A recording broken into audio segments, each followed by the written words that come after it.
希望我個啱嘅名。咁咧另外咧第三個我哋就有 Adriana 啦，就會去演奏一隻clarinet 嘅 Etudes。咁呢一隻本身咧就係Baroque 嘅一隻 violin 嘅作品嚟嘅，咁然後就 transcribe 咗佢俾 clarinet 咁樣。咁我哋有一陣睇下喺一個 Baroque 嘅performance practice 嘅時候，可以點樣去處理呢啲嘅樂曲啦咁。咁第二部分咧就係包括Dr. Yang 就會有一個嘅 presentation， 就係環繞Italian 啦、French 啦同 German 三個唔同 style 嘅Baroque performance practice。咁大家一路上 course 都會知道呢三個地方係喺Baroque Renaissance 嘅時候一路有佢哋嘅各自嘅 style 啦，同埋佢哋嘅 historical development 喺度嘅。咁今日我哋就會透過去睇一啲唔同嘅 pieces 啦，去睇一睇包括 rhetoric 啦、additions 啦、ornamentations 啦、instrumentation 啦、tempo 同埋 Basso Continuo 嘅 realization 嘅issue 嘅咁樣。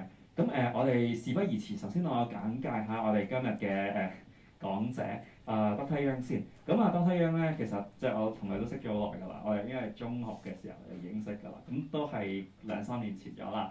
咁佢咧就本身咧就係即係識好多種唔同嘅樂器啦 ，cello 大提琴viola da gamba 呢個 harpsichord、organ、forte piano 咁樣。咁佢 undergrad 嘅時候咧就喺隔離山頭讀書啦。咁讀完書之後咧，去 master 同埋博士咧就就去咗美國嗰度Indiana University 讀佢嘅博士研究。咁佢嘅博士係專係focus on historical performance practice 同埋一啲嘅相關嘅 study 嘅咁樣。咁Dr. Yang 咧佢除咗學業成就、學術成就做唔同嘅 presentation 之外，佢亦都係喺世界唔同嘅地方去演奏啦、演出啦，同埋做 masterclass present 嘅。咁包括咧就去到美國啦、意大利啦、荷蘭啦、日本啦、香港啦、澳門啦。我都知佢啱啱亦都係喺德國翻嚟嘅。咁佢都行程好緊湊啦，佢都好快又要飛又去翻德國去繼續佢嘅工作咁樣。咁所以再一次俾熱烈掌聲歡迎Dr. Yang。好啦，咁事不宜遲啦，我哋就等第一位同學出嚟perform， 咁就係Bach 嘅 Suite No. 1 in G Major。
Thank you very much for your performance. I feel more comfortable to speak in English, but I can make some Cantonese. It's okay. Okay. For us to converse. Yeah. Okay. I just want to feel everyone feels comfortable if I speak in English. Is that fine? Okay. Just in case, if I can speak, I can speak a bit Cantonese, but just like it would sound a bit weird. But thank you so much for performance. I like the flow that you make the Alaman sound easier than it looks like on the page. But first of all, do you have any questions for me before I'm going to make some comments? Actually, I have some phrasing problems in the second part, Mm-hmm. which is from here.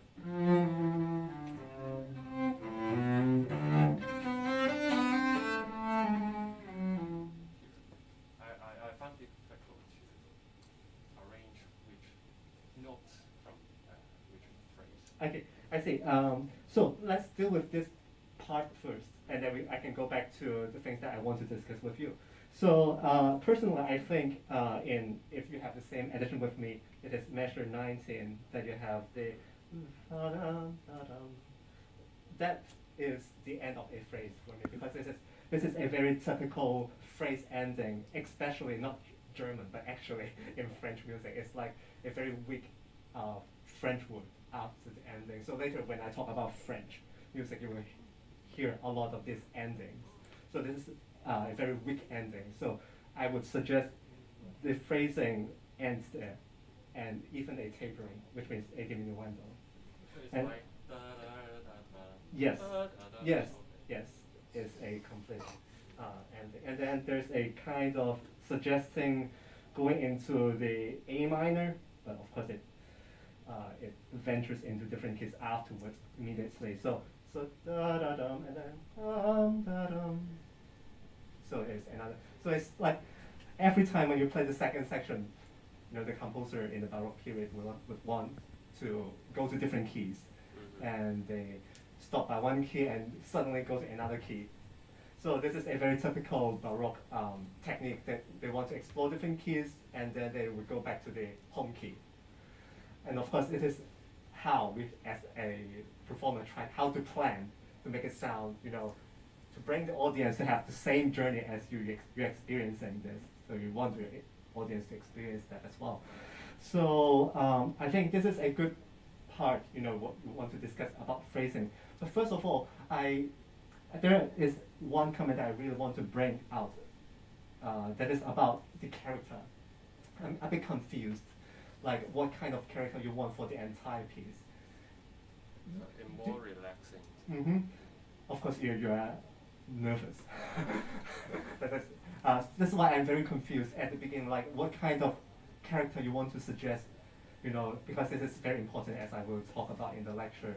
The most important thing in performing Baroque music is about affect, character. So first of all, I was a bit confused when you were playing. Of course, you're nervous. Everyone does, including me, when I'm speaking right now. So do you mind if I just wanted to play like 4 measures and try to get into the mood and think this is a small room, but you try to embrace, this room. Especially you're playing G major. It's unlike me when I was playing the E flat major. I was like, oh my God, if the room is so dry, there's no resonance. But you should be glad you're playing G major for me right now in front of so many people.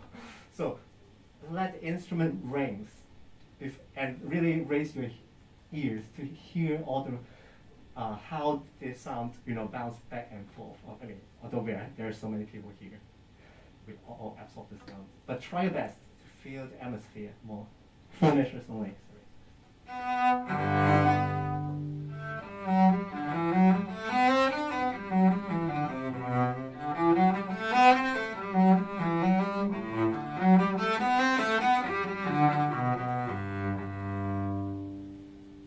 Excellent. This is 10 times better.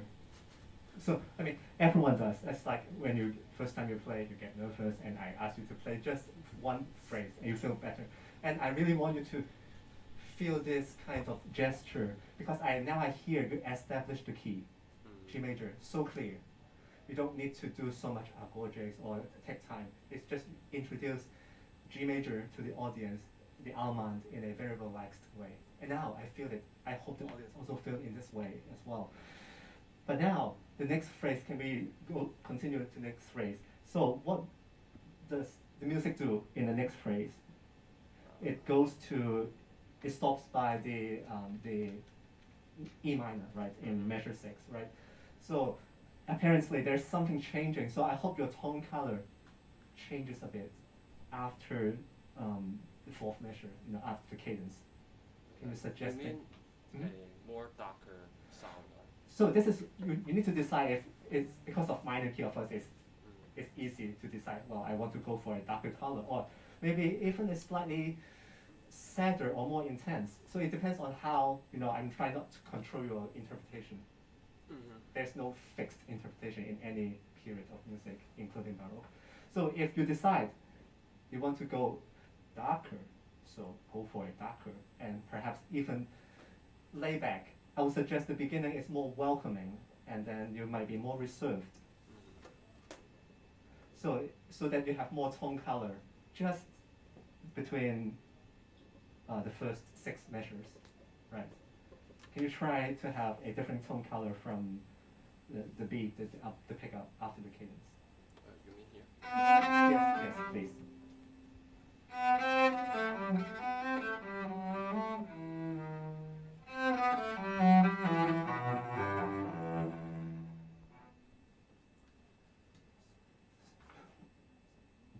Okay. Yes, I think you did something, but I'm not sure what you have done. But at least I feel a bit of difference. What I can suggest is the most important note in this 2 or 3 2 measures is actually the D sharp. Have you tried not to play any ornament on? Because I guess your score also marked like a trio on. Yeah. I So- just avoid playing in the first time, and I would do I it see. second. I would suggest the first time really try to lean on the D sharp, because it is the most painful note in the first 6 measures. So I can actually feel a different, tone color. And then you can depart the E minor and go to a happier key, major key after 6 measures. Does it make sense to you? Yeah. Okay, let's try.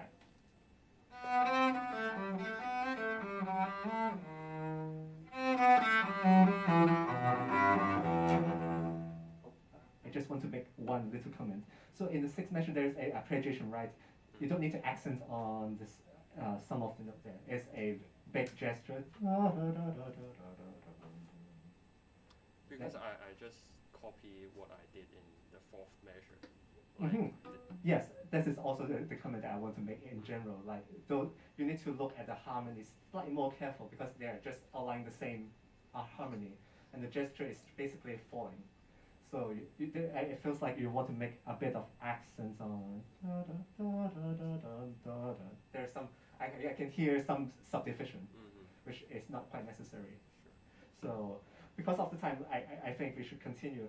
So I think this is the strategy. I don't want to go through the entire piece, but I want to introduce you some strategies how you can make the Allemand with a better style. So this is my first comment about affect, so the character. Now I get it much better. And now it relates to affect, which is about harmony. So there are lots of appreciations or block chords. This is problematic always on strings instruments. Yeah, I mean, if you play the saraband for me, that would be even more challenging. So I think there's one thing that every string players have to think about.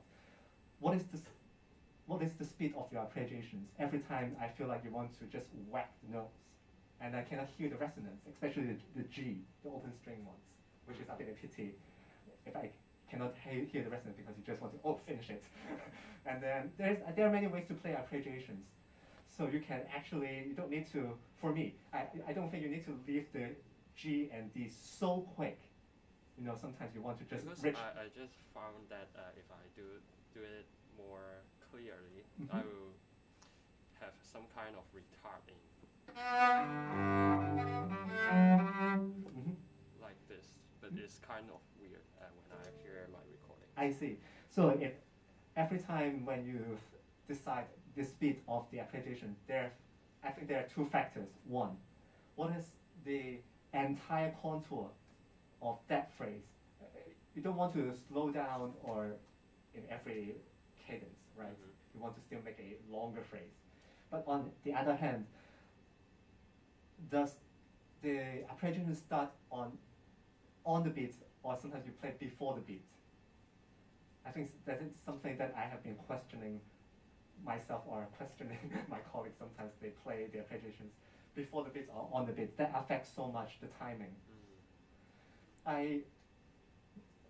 From what I've read, all the treatises, they said you have to arpeggiate on the beat. But as always, theory is theory.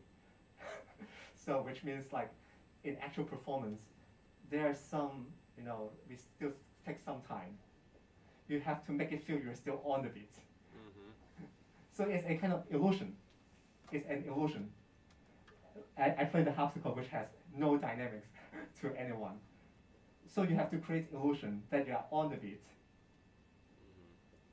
Right, so you need to do some kind of slowing down, sometimes you seem speeding up but not speeding up. You are making more intention.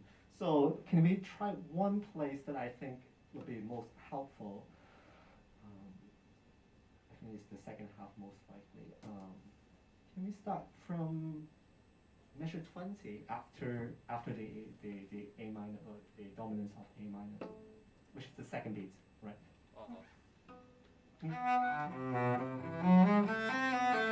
Here? Yes.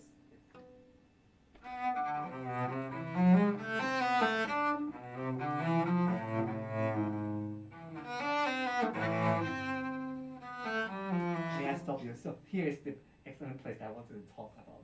So we arrive at quite a major cadence, A minor, not important in a way that because of it's unrelated to G major, but it's on its way back home, G major.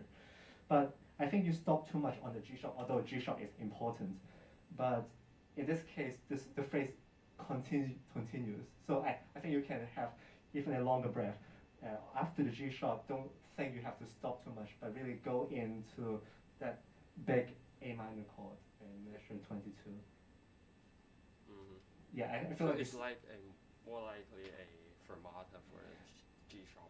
Yeah, I think you put too much a fermata because the phrase actually really leads to the cadence. Mm-hmm. We are always finding a cadence in Baroque music, any sort of cadence, not really just perfect cadence, imperfect cadence, Mm-hmm. or evaded cadence, or just it's like I'm making a speech. There are lots of semicolon, there are commas, there are full stop, so you have to decide which is more important, which is less important. That, for me as a more professional Baroque trained person, I want to hear, like you're giving a speech, and inside I can hear you breathe, first of all. In that way, I can also hear your punctuation. And punctuation is very important in Baroque, classical, and even in your performance in general, but Baroque music especially. I want to hear those commas, semicolons, full stop. And in that way, I understand what you try to convey to us. Right, so for that A minor chord, I want to make a detour what I'm trying to convey. So the A minor chord can be slower, actually. If you want to make it expansive, like you want to expand it. So in that way, your E and your A and E, you use your. I try to recall my child technique. So A and E, you don't have to lift the bow immediately. You can hold those two notes slightly ever longer with your bow, and then you play the top note. You don't need to rush on to the high C. Right. Like. Yes, and even between the E and A. Mm-hmm. Sorry. Yeah, you can experiment like 10 ways, or even 100 ways. Like, for example, I'm just suggesting, just starting with A and gradually overlapping with each note. Like, I mean, the same chord, like starting from A, and then you don't need to play both notes together. Like. Yes. Wow. It's just a different feeling. Mm-hmm. This is something I missed in the entire Alma, that you play every block chord the same way. So this is one of the ways. Excuse me. Yes, great. So how much time do we have? Just let me. Okay. So if I have 1 more minute, let's see. Good. And this is one general thing about solo unaccompanied sonata or suite. So for a longer phrase, we often want to find a note that leads to something. Like if you start from the B, and I always want to see where the B leads you to. I can hear in your second time that your B leads to the D, and then you go back to the C and D. So but I think that is missing later, because you're nervous. We are nervous as well. So I think next time when you're practicing, try to aim what I can hear the notes.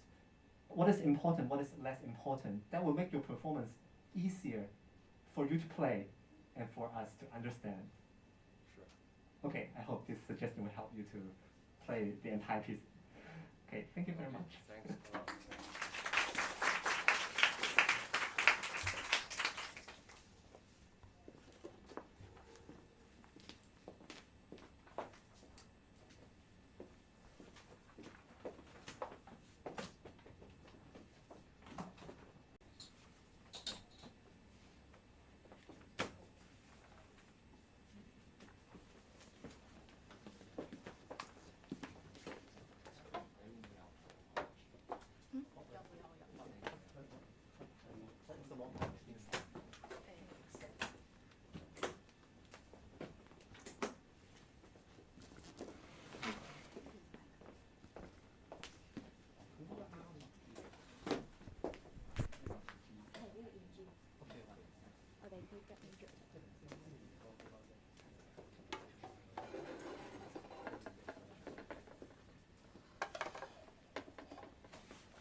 thank you very much for your performance. So again, do you have any questions for me before I'm going into?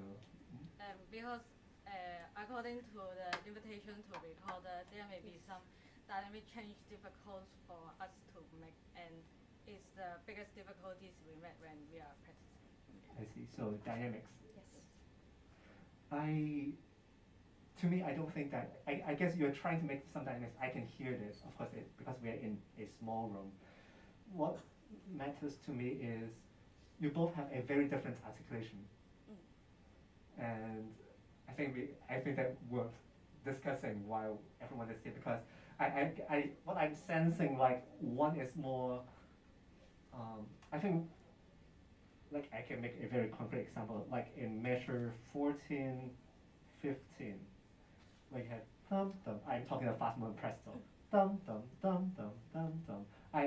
What I sense that the record player is a bit more conservative in a way that the staccato sounds like more flat, like a tenuto, if I try to use a modern way. And the flute player is really making it pop up, tum tum tum tum tum tum. So in this genre, I think Telemann is very innovative, because normally we're expecting a bass line, but I guess he's one of the very earliest one that he tried not to use bass line, just with two instruments. So I guess the imitative element in this piece, in their entire collection, is very important. So let us experiment how to make it even better. Like I can sense, I can look at the score and I know there's imitative passage, but I cannot hear you. You are both imitating. So this is something that I want to actually hear it rather than I'm looking at the score.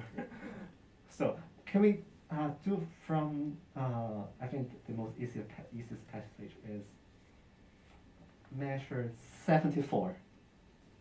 I guess it's the easiest one. Ta-da-dum. So I guess you have different accents. In my own way, I'm thinking like a very big tapering. Ta-da-dum, ta-da-dum. You're both just staring at the score because you're so nervous. So in this passage, I guess it's the easiest one. So can you make a bit eye contact at least in this passage, just to make sure and don't try to count, because if you count, imitation will be lost to somewhere else. Try to really enjoy the moment of having some. Oh, finally, some silly passages. Just enjoy it. Not to stare at you. Oh gosh.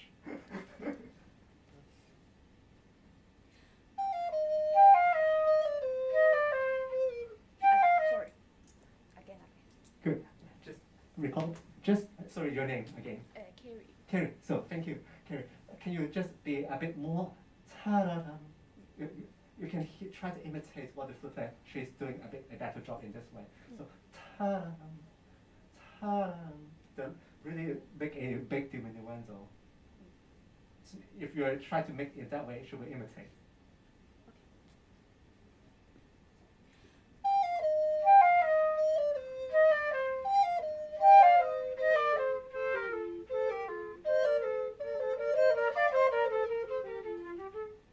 Excellent. Now I feel you are enjoying this passage a bit more rather than dumb or repeating something. So, but in this passage, there's some rhetoric, which means there's some meaning behind. For me, it's like, it gives an idea, but you're repeating the same one. So actually, I feel like someone is confused in this passage, and then it leads to more development. I want you to make that, really apparent, because right now I'm not sure what you're trying to create. It feels like you're just repeating the note. Instead, this passage is like, you throw an idea, really, really, yes, and after you go continue, can you make that like a more conversational and really try to bring out something? Really, yes, and let's continue.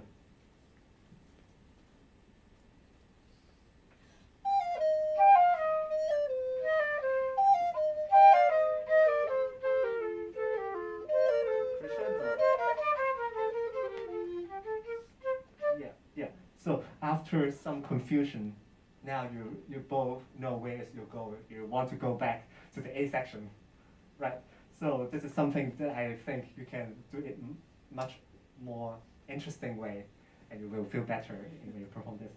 And the score has no, there are some slurs in like cadences, but actually I think you can play with the eighth notes even more, which means like in, can I point it up? Measure 23 starting, I think. What I hear now, you're getting a bit annoyed when it comes to those eighth notes. And the reason is that because you play those eighth notes very equally. Ta ta ta ta ta ta ta ta ta ta ta ta ta.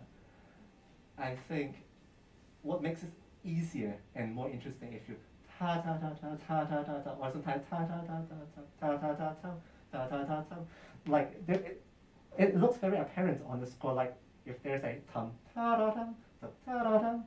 Actually, even there are no slurs, you can create slurs. There's no any treatise that tells you you cannot put any slur when it is not marked. It applies to any instrument. So, and I think this makes so much sense because imagine you're playing a violin or even any treble instrument. This is so typical. The ta da da da da da da da da da. If you play ta ta ta ta ta ta ta ta, that doesn't make any sense because it's just a simple figurations, right? You want to just listen.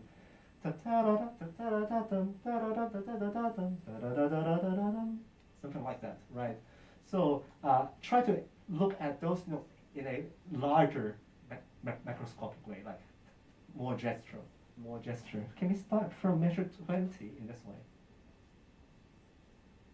Do you have to say measure numbers? Like after the fermata. Before the fermata, right? After the fermata.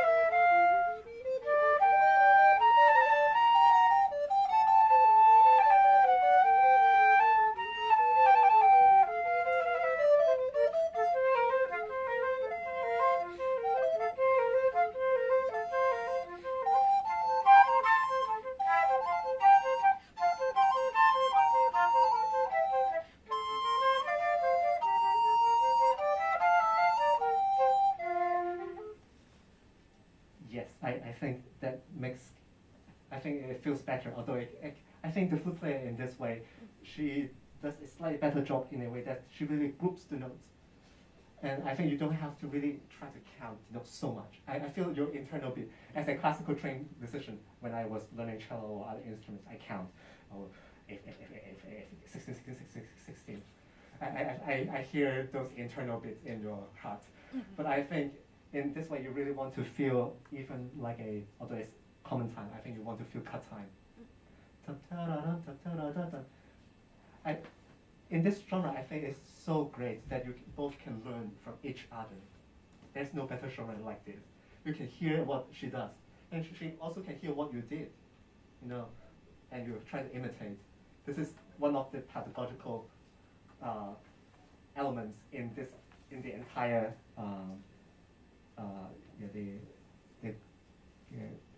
in the entire collection of this work. So try to, when you're practicing,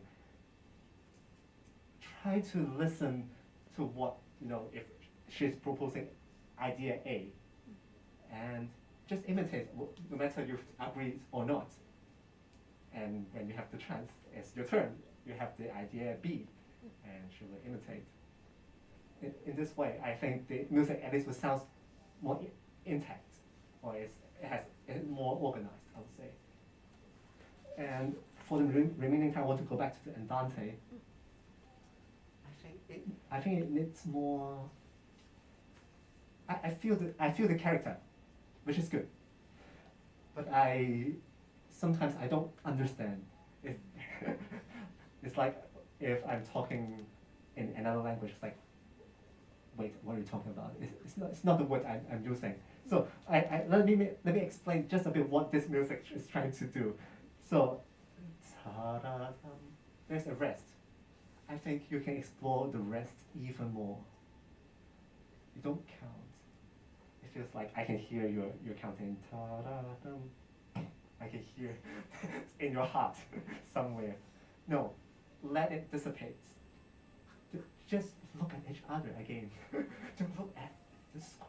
Oh, sorry, free hand, start again. No, no. Da-da-dum. Breathe.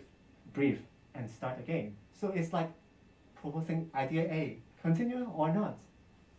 It is full of meaning, even for rest like this. It has so many opportunities for you to breathe. Another thing that I want to point out is that in measure 3, it has a lot of appoggiatura. Unfortunately, there is no slur, and that makes you feel like, should I slur those notes? But I guess your intuition tells you that they should be slurred. Ta-dum. Right, so don't be afraid to put the slur because it makes no sense to hear tum, tum. It is a big appoggiatura. It has so much dissonance, great dissonance on the downbeats in measure 3, say for example, right? So when there are no slurs, but you come across these appoggiatura, it's common sense performance practice to put slurs. Okay. So last but not least, since we don't have much time, I want to point out dynamics. How do we plan dynamics in pieces that nothing is marked? Actually, everything is marked. So every time, look for contour first. It's a very easy way to try to decide what is the dynamics of that place. When if it's lower, you play softer, higher, play higher, of course. But this is just the first way how you decide the dynamics. And you need to look at the bigger picture. For example, do you want to accent 1, 2, 3, look, the 4th measure, second beat?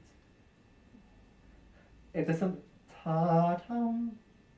It's the second beat has to be accent, even though it is a higher note. Apparently it's not, because it's the same harmony. So sometimes higher note does not mean you have to accent, and it does not mean you have to make it louder. It's just a way to make it, more beautiful, rather than just like tum tum, flat.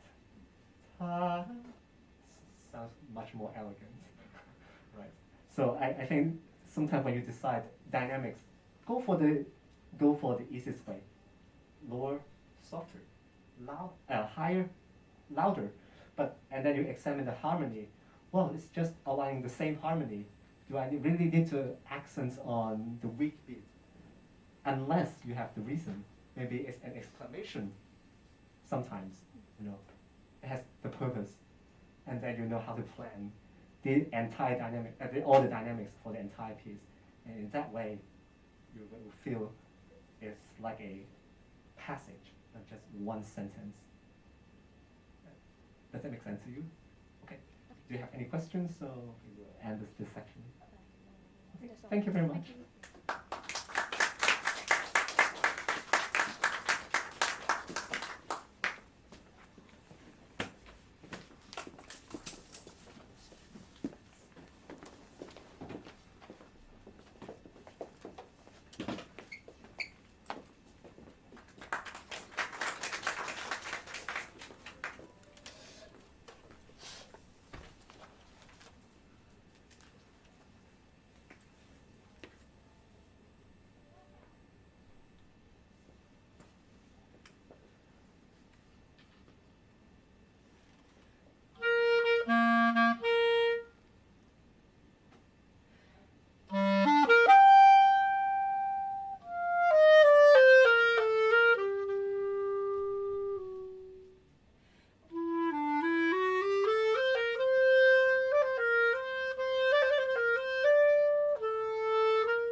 Great, thank you for your performance. So again, do you have any questions for me? This etude is originally for Bach G minor sonata for violin, and it later transcribed to for clarinet. But I think some articulation or some technical problem, which I don't know. I should imitate violin's bowing or some techniques, or go with the clarinet techniques. That is a very good question, and I really want to answer that as well. So when I was told you're going to play this piece, because I don't know this transcription, I was trying to compare, like you're trying to compare with the violin one. It does have it has wrong notes actually. It does have a wrong notes. I'm not sure you realize that, and it has all the bowings like contradict to what we know about Baroque music actually. And in this period, actually, there are a lot of transcriptions that were written anti-Baroque style. And I think this is a very good example if I need to put this later in my teaching. Like, this is the piece that people misunderstood how Baroque phrasing should be, unfortunately. But, I mean, since you need to decide, you really want to go for a Baroque style playing performance, or you try to obey what this version tells you. So first of all, you have to decide, because there's no black, it has to be a bit more black and white in this case. Otherwise, it would be, and it sounds like a bit indecisive, right? So if you really want to decide and go for a transcription that I want, that is more like Baroque style, and I think you don't need to use this transcription. But if you want to obey what this transcription suggests, then just go for it. So this is my general comment. If you have to decide whether you really want to have a very stylistic Baroque, performing in a very Baroque way. Otherwise, it's very painful because you were thinking, well, if I want to decide, this sounds like more Baroque. But how about the next measure, which has the same problem? And then you have to redo every single measure. This is the biggest issue that actually I've been thinking how to, tell you what you should do, because it contradicts to what I know about Baroque music actually, all the markings. So, but in this way, do you want me to start with the perspective that you try to obey this score first? Or do you want to do you want me to explain in a Baroque style way? Maybe in a Baroque style. Okay, sure. So in this way, I think, in general, I think I hear a lot of good articulation.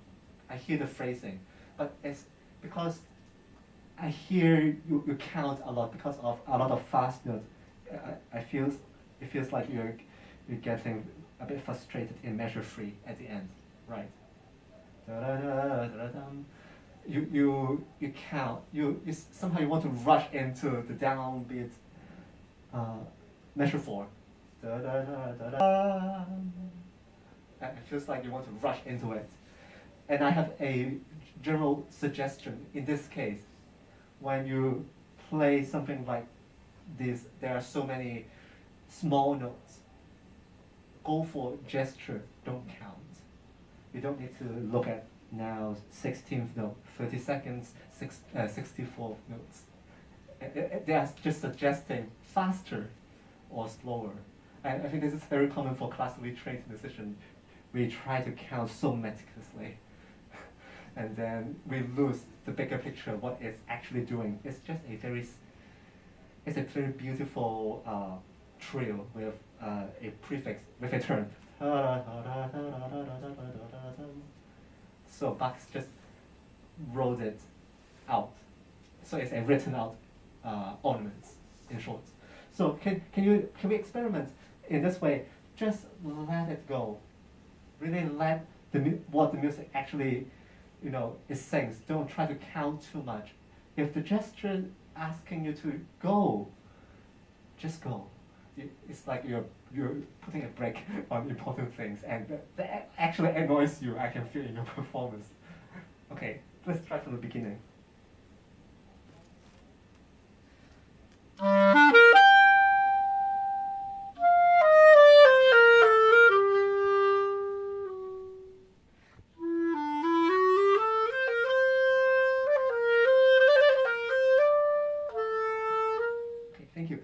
let's talk about just this phrase. So this is a very long phrase, and I sense that you cut it off a bit because you feel, and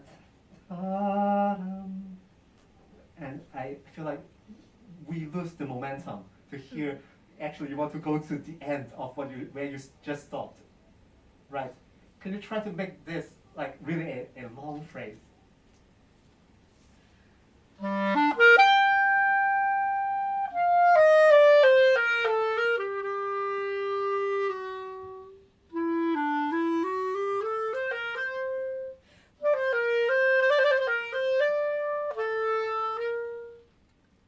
Excellent. This is the way that I now I understand this is just a phrase. Nothing feels such a burden. And then we have a rest afterwards. So you have to make something, you're surprised. Sorry.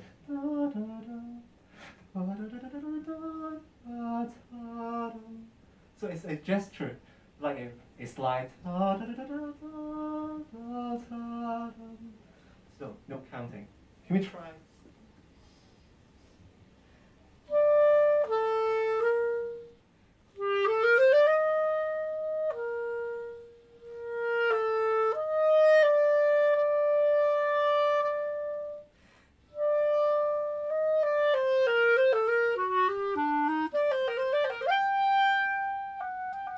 Okay, let's try one exercise. I'm not sure it's about breathing problem or something. It feels like you really want to finish that. How many lines? I cannot even tell from this copy. Like four or 5 lines or 6 lines. So fast notes. They are very fast, but in your brain you have to really know how many notes you have played. Right now I just feel you're nervous. So in your practice section, not now, apparently, really know what notes that you are playing first, and don't rush. And it feels like your fingers are much faster than your brain can process right now in this particular place only. The other places are beautifully done. Just this one, I think it needs more time to sink in, to think, oh, it's just a silly trill. It's just such a beautiful with a turn before.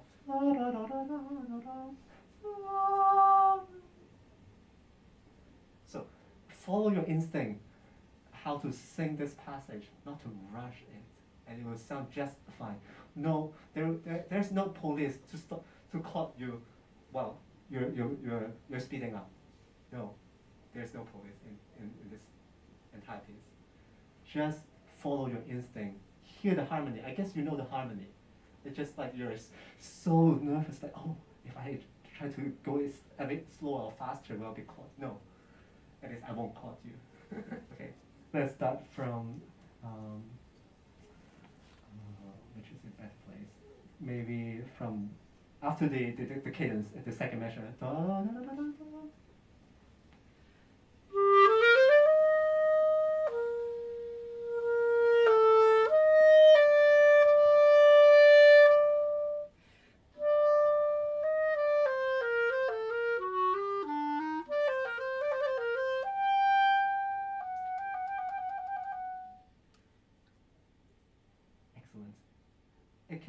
It can be slightly, well, I think this time you really hear what you play. Excellent. But what is the next step? Is try to make it even more gestural, which means it's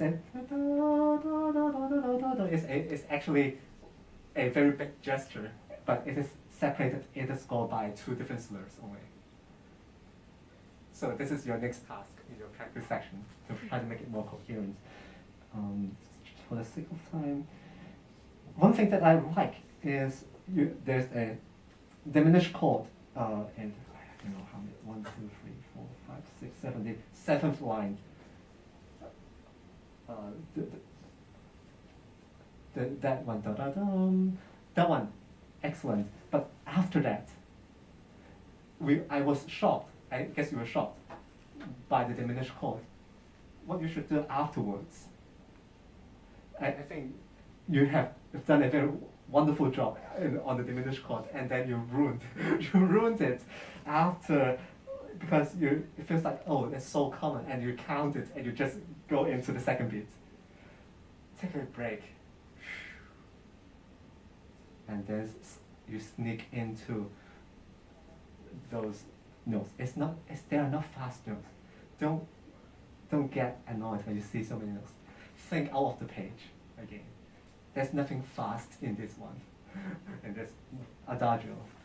Okay, can we just start? If we have time,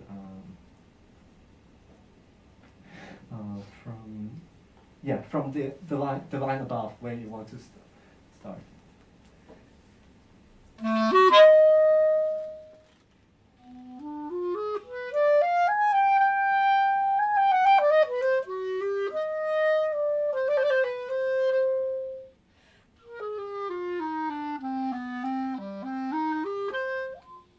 Thank you. I just want to stop here. Yes, we have a cadence here, and then immediately it has an elaboration afterwards. So it's actually one group here.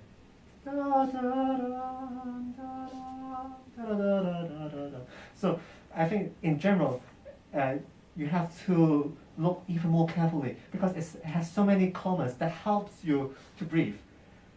But in this way, I think you take it in a very literal way, in a way that you make every stop almost the same time.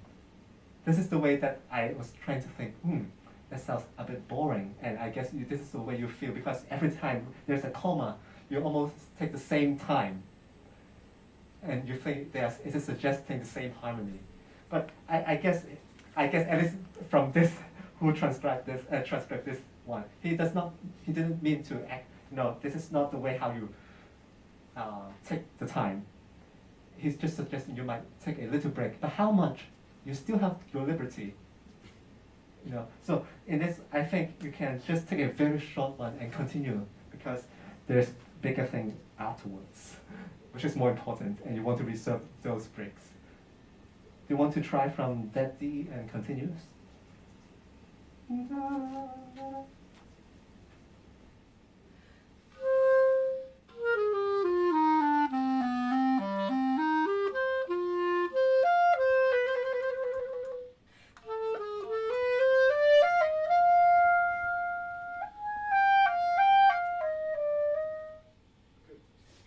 Just stop here.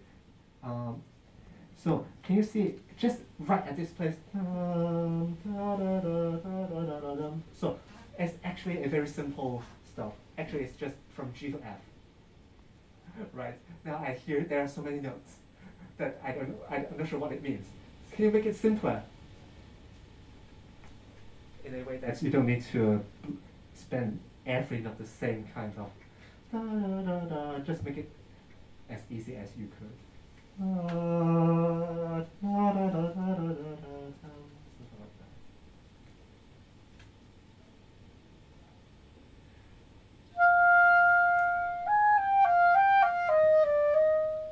Yes, that's much better. Your brain must hear G, G, G, G, G, F. Those are just purely embellishing. This is how sometimes when we look at the score, there are so many notes. And you should try to find a way to simplify it for you and for the audience. And that will help the entire performance. Okay, thank you very much.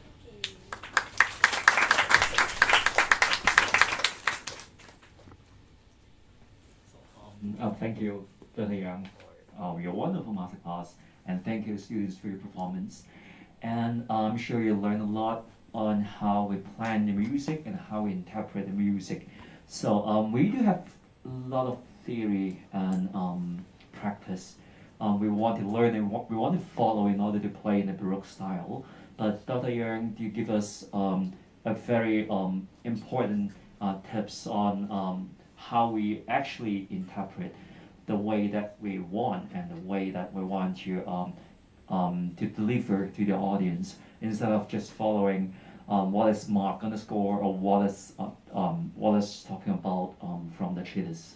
So let's take a short break for maybe 5 minutes, and then we will go for the second section, the lecture section about performance practice in French, Italian, and German style. All right. So we'll see you in 5 minutes. 5分鐘後見啦，我哋。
咁相信大家頭先個master class 嗰度啦，都聽到Dr. Yang 佢透過 comment 唔同嘅學生、唔同嘅同學嘅表現咧，去帶出咗一樣我諗大家都即係struggle 咗好耐嘅事啦，就係你去睇住一份譜嘅時候，你點樣 make decision 啦？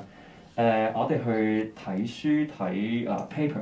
我哋去上堂，我哋會學到一啲knowledge 啦，一啲 rules 啦。咁但係 eventually 我哋能唔能夠 as a musician 去決定我哋嘅phrasing 啦、dynamics 啦等等嘅 interpretation 咧？咁呢一個係有我哋嘅 freedom 喺度，但係問題係我哋要達至呢個 freedom 同時間可以做到所謂嘅 in style。咁中間呢個 balance 我哋可以點樣做咧？咁特別提大家即係我攞 Adriana 嗰隻歌為例啦，咁佢就係 Adagio，啱啱最後講嗰句一個 G 音，然後去一個 F 音，中間有一堆嘅快音啦。咁其實呢一個就係同你嘅 theory skills 有關啦。你能唔能夠睇到嗰一堆嘅快音其實係一啲 written out 嘅裝飾音？你可能會唔會睇到嗰隻 piece 嘅 structure 係點樣咧？咁呢個可能同你嘅 Shankarian analysis 有關啦。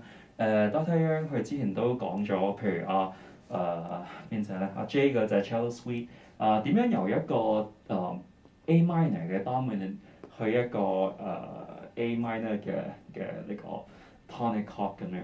咁呢度決定咗嘅就係 cadence 啦。咁但係首先你要懂得分析到啲 harmony， 見到個 chord progression， 你先能夠可以定到我每一個 phrase 係點樣做，決定到我個大細聲。咁另外Dr. Yang 都提咗譬如Dr. Yang 唔好意思，有啲講錯咗。咁喺唔同嘅 harmony 入邊啦，我哋應該點樣去 action 嗰啲特別嘅音啦？如果喺同一個 chord 入邊，我哋嘅 phrasing 又會點樣處理啦？有時候我哋越知得多，可能我哋會越 struggle，係因為我哋可能受 trained 唔係咁有呢個勇氣去 make 自己嘅 decision 啦，去相信自己嘅一個 interpretation 啦咁樣。咁所以我認為呢個係一個平衡嚟㗎啦。你嘅 knowledge 你要知道啦，你嘅 theory 啦、history 啊一啲嘅知識啦 ，of course 你嘅 playing techniques 啦。咁但係 eventually 你要有呢個勇氣去 make 你自己嘅決定。咁呢個先係你嘅 interpretation 啦，就唔係你聽完一個 recording 覺得sounds good， 跟住我就 copy 咗佢。咁呢個你唔會明白個 music 發生緊咩事。咁第二樣嘢啦，當然Dr. Yang 講咗好多好有 insight 嘅 advice 俾我哋啦。咁第二樣嘢我諗到嘅好重要嘅就係呢個嘅 rhythm pulse 嘅問題啦。咁我成日都去諗究竟點樣能夠我哋 take 到 time 去有一個比較 flexible 嘅 timing。同時間我哋亦都係 feel 到個 pulse 嘅咁樣 ，OK。咁我自己 personally 覺得Dr. Yang 佢都成日提你唔係 counting the pulse、counting the beats， 但係你點樣 get 嘅 gesture， 點樣 get 嗰個嘅ictus 嗰個嘅拍子嗰個嘅感覺啦。點樣我哋可以 speed up 到，然後 slow down 到，同時間俾人覺得咦你唔係 rush 緊喎，或者你唔係拖緊你嘅 playing 喎咁樣。咁呢個亦都係同你去 study 個 score 有關啦。你見唔見到嗰一隻piece 佢唔同嘅 music elements 其實已經 pointing towards 去一啲重要嘅 musical stress 嗰度咧？你能唔能夠將呢啲嘅 stress 好 organic 咁樣 connect 埋一齊咧？咁樣咁當然啦，唔係我三言兩語就或者Dr. Yang 喺呢一個短短嘅個零兩個鐘頭可以令到大家所有嘢都明白。咁但係我希望即係呢一個嘅master class 同埋 lecture 就開咗大家嘅一個 window 去諗究竟你點樣 treat pulse rhythm， 點樣 treat 一個你嘅 playing 同 music 點樣 connect 埋一齊，同history 同埋 theory 點樣 connect 埋一齊咧？咁樣 OK。咁嗱，事不宜遲，我諗Dr. Yang都準備好啦。咁我哋交翻個時間俾佢。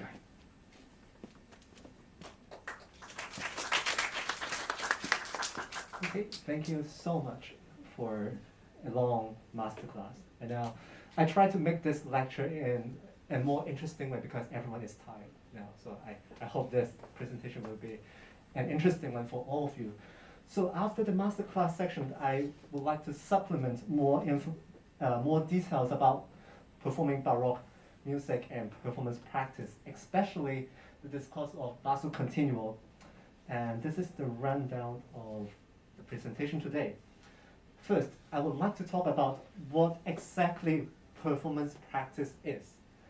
And second, I would like to emphasize two important elements of performing Baroque music, that is rhetoric and affect. And after that, I have been debating myself how I should organize this lecture, and I've decided to bring all of you to Europe virtually, from Italy to France, and finally to Germany.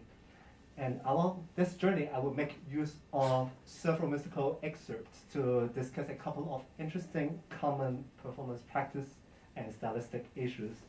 And last, I will discuss how can we play Baroque music in style, and also how can we develop our own taste of and attitudes towards performing Baroque music in general. So without further ado, what is performance practice? It covers a wide range of musical parameters, including, but not limited to, tempo, dynamics, pitch, tuning, temperament, basso continuo, articulation, rhythm, notation, ornamentation, instrumentation, etc., etc. But why do they matter to us? One of the most critical reasons is that musical notation is very inexact in its very nature. We as a musician and as an interpreter encounter a number of issues when we read music that were written in the past. Performers must rely on their own experience and intuition whenever they transfer music from notation into sound, since much is left to individuals' interpretation and discretion. Music of any era, age, and culture has its own traditions and conventions, but notation is never sufficient to include everything. There are a lot of assumptions that performers are required to understand the stylistic tradition and context in advance, within which he or she adds his or her own personal interpretation into the music. And of course, we always attempt to guess what the composer actually meant to convey via his notation. And we want to delve into his imaginary world and capture the sound. This led us to the study of performance practice. But how do we solve performance practice issues? Well, we make references to treatises, paintings, literary works, and other sources. However, they often do not shed enough light to answer all the questions that we want to know. And most of the times, our job is to refer to the musical scores, and of course to the musical and cultural context of the musical score to decide based on what we know and what we read from the treatises. And it is always a balance between performance interpretation and the musical score. And in the Baroque period, with the lack of abundant information, the performance interpretation is considered more important than the written score in many cases. And that's why musical scores from this period do not often provide all the indications that belong to the creative responsibility of the performer, such as slurs, articulations, dynamics, and ornamentation. Some said that the score has nothing indicated, as I said in the masterclass. But for those who are well informed of the style and practice in that period, the score has everything that you can infer from. And let me introduce two friends of yours. They are rhetoric and affect. And please remember these two, they will be your friend when you need to perform a Baroque piece in the future or now. they are closely related to each other. But before giving a definition, let's try something. I'm trying to embarrass myself now, apparently. But let's try something. There's a short sentence that I try to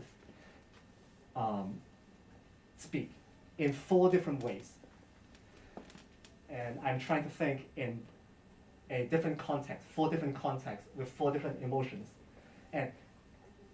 And let's try, you can guess what my feeling with using the same sentence.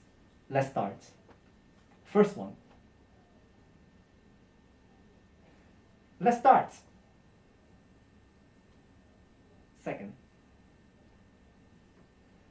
Let's start. Third one. Let's start. Fourth. Let's start. All right, I've tried my very best. What I attempt to is to express the same sentence with 4 different emotions, which I have, 4 different contexts in my mind or situations. So the first one, I'm trying to express I'm excited. Perhaps I want to begin something that I really want to do. So I would say, let's start. And then the second one, I'm trying to express some kind of anger. So I try to say, let's start. And the third one, I want to express some kind of sadness. So I say, let's start. We don't want to do the final project. And the last one is like, well, right now I'm panicking. I want to start this presentation, and I'm nervous. So let's start. So in these 4 different expressions that I really want to tell you is that I try to vary my intonation, the length of syllables, dynamics, articulation, and even I add some gestures. So what is rhetoric after all this discussion? Rhetoric is the art of oratory. That means this is an art to try to convince you what I'm trying to convey. And the goal is to try to arouse the listener's emotions. And this is the biggest aim when you play a Baroque piece. You try to arouse an affect within the listeners.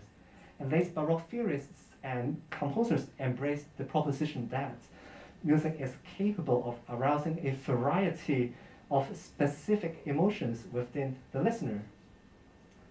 So now, I would say, let's get started. So our first stop is Italy.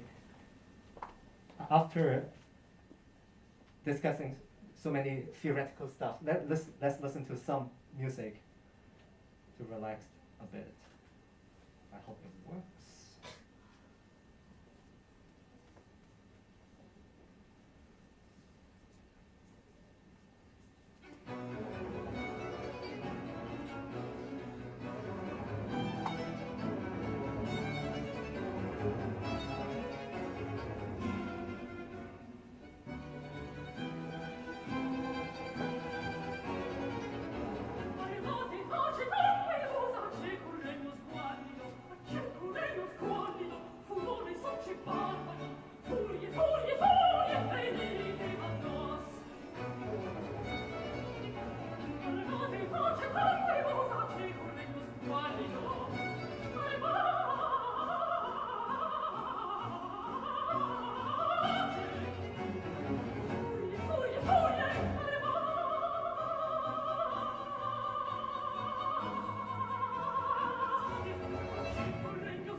first assignment is the last thing you have to worry about with Cheng. Get homework.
Okay, so this is a performance of a da capo aria from Vivaldi's oratorio Judith Triumph.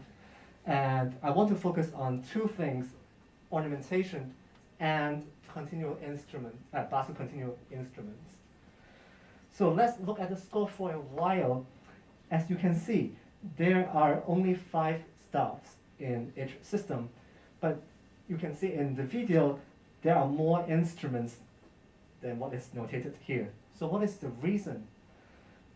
This relates to the bass part, actually. Composers used a conventional shorthand notation with numbers. As you can see, there are some signs and numbers above. And they are called figures, written above or below this bass line that is called figure bass, to indicate the appropriate harmonies. And with this bass line, chordal instruments improvised an accompaniment called a realization. And this is according to your own conventions, some conventions, and the player's own taste. In the video, there are 4 instruments in the basso continuo group, including the harpsichord, the fiobo from the lute family, and the cello, of course, and the bassoon. Harpsichord and fiobo are the chordal accompanying instruments, and the cello is the boat bass, and the bassoon is a wind instrument that helps thicken the texture and also improves the concitato feeling of the aria. And in terms of the realization, the cello and bassoon played the bass as written. So what you see in the score here, they play exactly. However, for harpsichord, because sometimes it cannot play in a very fast tempo, so we reduced the bass line into equal 8th notes, like here when we have the 16th, he just played 4 C's only. And the fiobo player played some important chords on important beats to help hold the ensemble together. So different continuo instruments have their own function, and they are trying to give different texture to the music. That's why the music sounds so vibrant and so many layers. It's not just 4 lines. And as I said, this is a da capo aria performance. I expect to make some changes in the repeated section. And this passage, if you remember, is one of the most obvious passage that the mezzo embellishes the florid line with some scalic passages. and gestures. And another one, of course, is towards the end when she's trying to sing an octave higher to bring the piece to a climatic end. But just about the repeats, it is very important for everyone if you try to play repeat. What you can do, apart from adding some notes, adding some ornaments, or change the contour of the lines, I think this focal piece gives a very good idea that you can actually change the dynamics, articulation, intention to embellish the repeat. What is intention? Perhaps I need to explain that a bit. When I get softer, does it mean my intention is weaker? No. When you get softer, everyone is staring at me, so I'm getting your attention. If I'm speaking louder, of course, it's very common that I'm trying to draw attention. This is my intention. I have a very strong intention. But sometimes when you speak louder, you may have no focus, you have no intention. So just to make sure intention does not always proportionally or relate to the dynamics. They can be mutually exclusive. So yes, so another suggestion when you add ornaments to your repeat, never ever introduce ornaments without considering the character of the piece, which means don't randomly throw in trills, moderns, things that you don't know why. You have to know the reason when you add the trills and moderns. Otherwise, you will ruin the affect of the piece, and there will be catastrophic, very out of style, and anachronistic, which means out of style. So apart from treatises and the composer's indication and the score, paintings provide invaluable evidence that what instruments could be introduced into the Basso Continuo group. For example, this 1733 painting depicts a festive celebration in the outdoor of a palace. And I've taken this 2 months ago in Germany. So, of course, our focus is the musicians at the center. While there are a violinist, there's a transversal player standing behind the table, the harpsichordist, who's actually also a castrato singer, famous at that time, and the gamba player are sitting next to each other. This is actually very common at that time, that the cellist, the gamba player, or the double bass player would read the score together with the keyboardist at that time. And records also show that the double bass player would look over the shoulder of the harpsichordist when they are rehearsing or performing in the pit of the Paris Opera. Another painting portrays a rehearsal of an opera where you can see 4 instruments in this Basso Continuo group. And there are 2 singers standing right at the front of the harpsichord. The viola player and the double bass or the violone player were standing behind the harpsichordist, and the gamba player is right next to the keyboardist, again reading and sharing the same score. And for those who are not quite familiar with viola da gamba or the viol family, they grip the bow. If I can point that out, yes. They grip the bow with underhand, like double bass player, and they have frets. Unlike cello, they don't have frets. But on viola da gamba or viols, they have frets like guitar. So just to make sure you know what's happening. And what does viola da gamba means? So there's some Italian lessons right now. So you know what viola is. But viola da gamba, what's da gamba? The gamba in Italian means between the legs. So actually, viola da gamba means viola between the legs.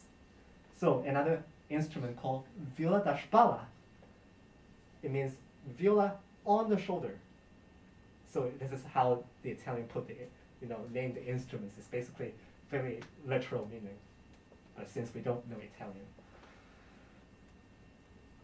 And now, this is another performance of a da capo aria composed by Stefani, and also another less well-known Italian composer. But we see again, there are 4 instruments in the Basso Continuo group: harpsichord, theorbo or arch lute. This is something I'm uncertain, but also part of the lute family. A guitar, Spanish guitar perhaps, and the cello. And here's a very short performance.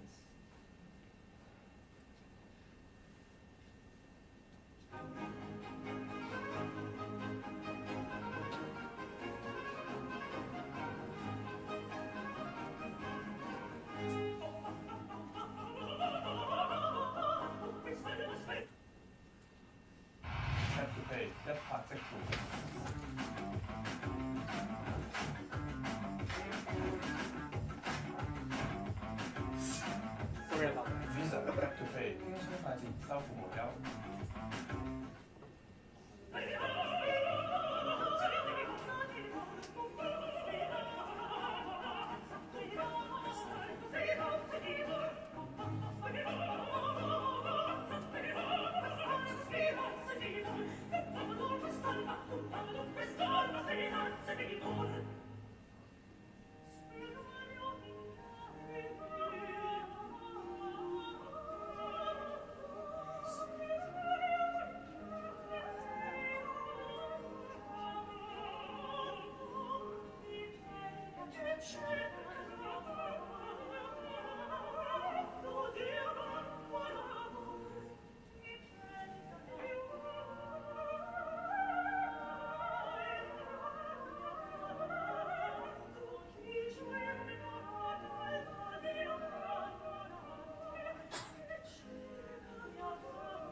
I think this is a splendid performance, and I hope you enjoyed it as well.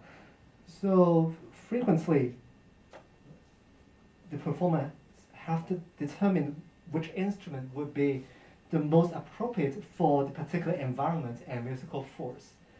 However, Monteverdi's Orfeo offers the exact instrument choice, and it is indicated clearly in this manuscript, as you can see. The list of personnel and the list of instruments should be used in the performance.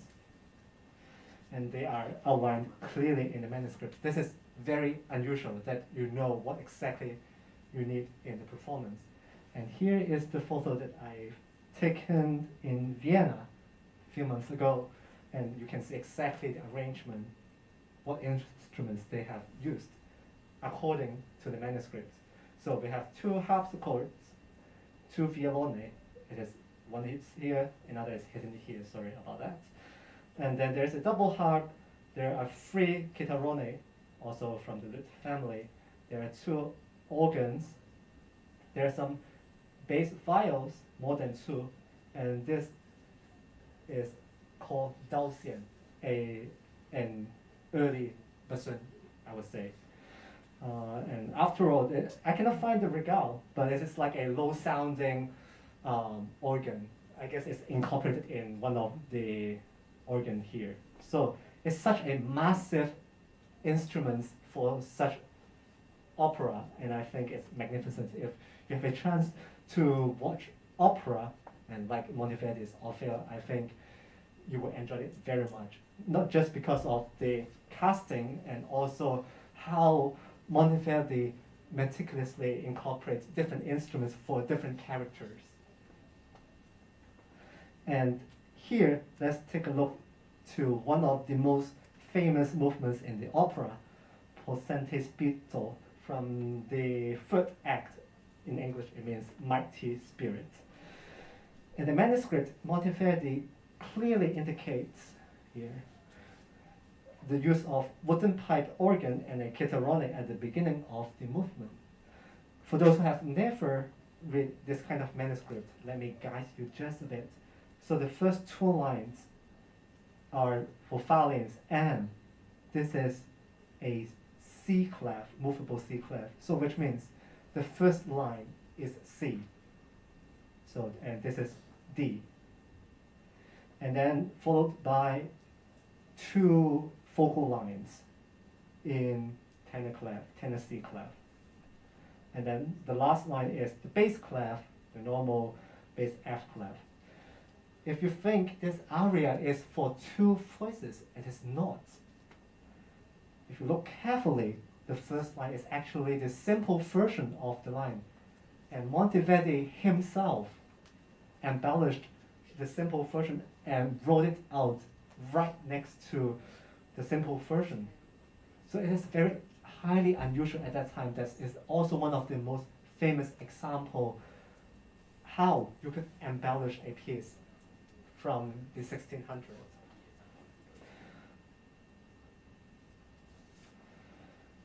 And Monteverdi even indicates in the middle of the piece the use of double harp and writes out the exact realization. And this is where the double harp was introduced, and these are the notes that he or she has to play. You know, usually, like in the bass line, there are some figures you will improvise, but for harpists, Monteverdi suggests what they should be played. And I think we can listen to the performance a bit. Yes, but beforehand, I want to mention one more thing. In this particular opera, there are several roles which may have had a single unchanging continuo throughout. There's a character called Caronte, who is assigned just regale in his first speech. And there are no further indications to contradict this. And let's have a taste of the following aria, which is about Orpheus attempts to persuade Caronte to allow him to get into the underworld to find his wife, Eurydice. And I hope there will be no more embarrassing moment again.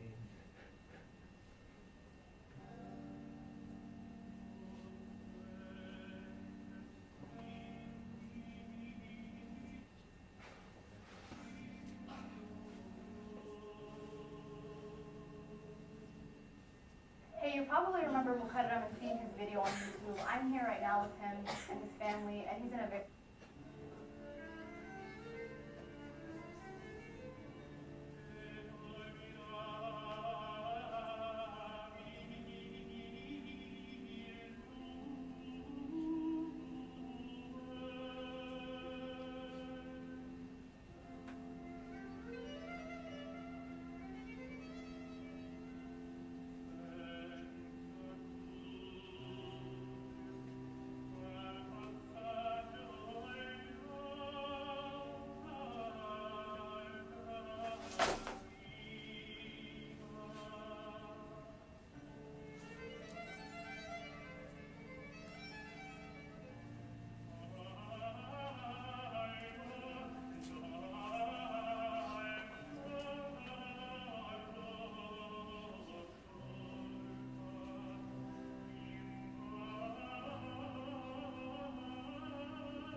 Sorry for interrupting the performance, but since we have limited time. But I hope you have a taste of, the feeling Orpheus is trying to get into the underworld. It is a very crucial scene of the entire opera.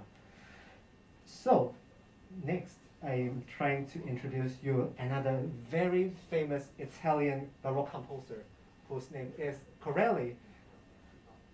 And Corelli is a very famous Italian composer. Printed of his copies of his music at that time were widespread throughout Europe, North America, and even East Asia. And I've read some articles that actually in China at that time, 18th century, Corelli sonatas were also transmitted into there. So it's quite popular. So it shows how popular Corelli violin sonatas at that time.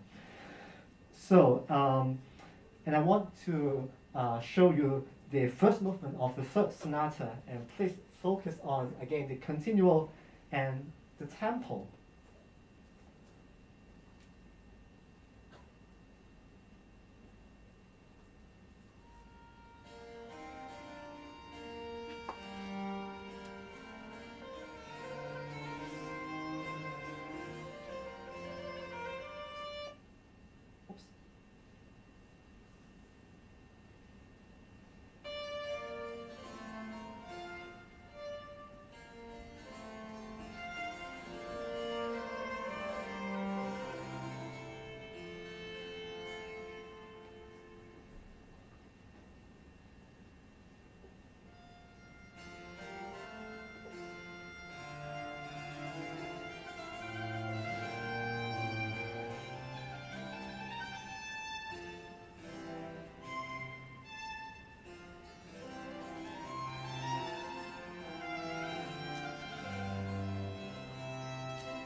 Again, sorry to interrupt in the middle of the performance.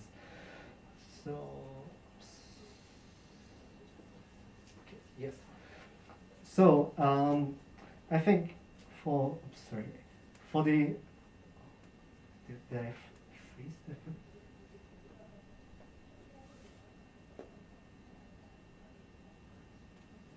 Okay. So for this performance, only harpsichord and cello are used, a very typical combination of continuo instruments. And the first movement is marked adagio, and when you see adagio in a Baroque piece, you will see tons of adagio in Baroque piece. It does not mean a quarter note equals to 66 to 76. There's no such a thing. What does adagio means? This Italian word means at ease, lay back, relax. It does not mean slow, actually. When you study ABRS and grade 5 theory or grade 8 theory, you might have read this, one of the definitions, slow. Actually, it's not. The literal meaning of the word adagio means at ease. Definitely, it could be a tempo marking. It means on the slower side, maybe, but it is more like a character marking in the key of C major. The adagio should sound welcoming, positive, and expansive. So this is the way how we approach to the tempo of a piece. It's not adagio, you have to play slow. I mean, it is kind of slow, but it is not think in that way. Just you want the affect, and the tempo could be slightly faster if you like, but this is your own taste. And here, while the previous performance that you have heard shows a number of ways that the performer embellished the line, one of the copies by John Walsh in London shows even a lavishly embellished version along with the original version and the bass line. So the difficulty is to find a good tempo to fit in 10,000 notes in a good tempo and make the embellished sound as though you are improvising at a spot and make it sound like gestural and effortless. I think this applies to what we have heard in the master classes in the Bach sonata and also for the Bach cello suite as well. It's the same thing, how you find a good tempo to fit in all the notes and how to try to make sense of all of it. And I think this piece shows how, if you have a chance to play this piece, not even on violin. I've heard clarinet transcription, cello transcription, they try to play transcription of Corelli. It still makes so much sense how you can make those small notes in a gestural way. And now speaking so long in an Italian language, let's go to France. The monarchy of Louis XIV and XV in the 17th and 18th centuries. And before the discussion, let's listen to this overture by the famous violinist Leclerc. And I expect there will be ads again, but bear with me.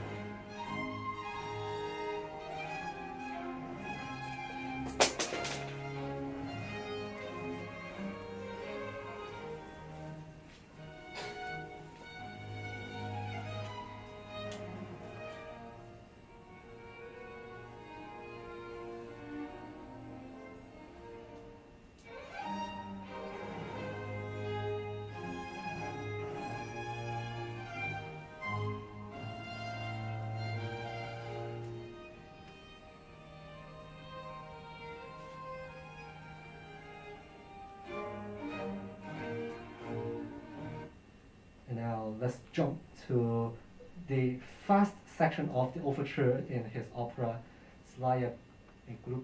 This is one.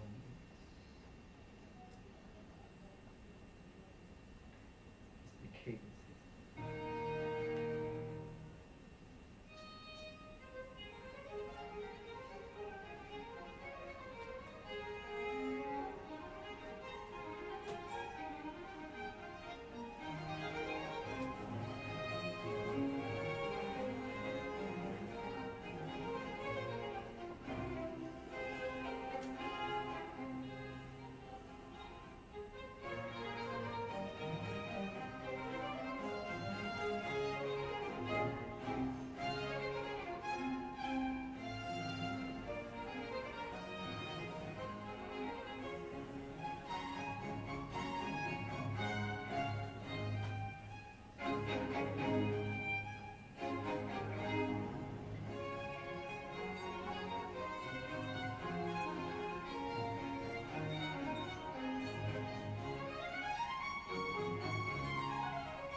So on the slide, it shows the first violin part. There are a number of dotted rhythms, say for example here, in lots of dotted rhythms in this overture.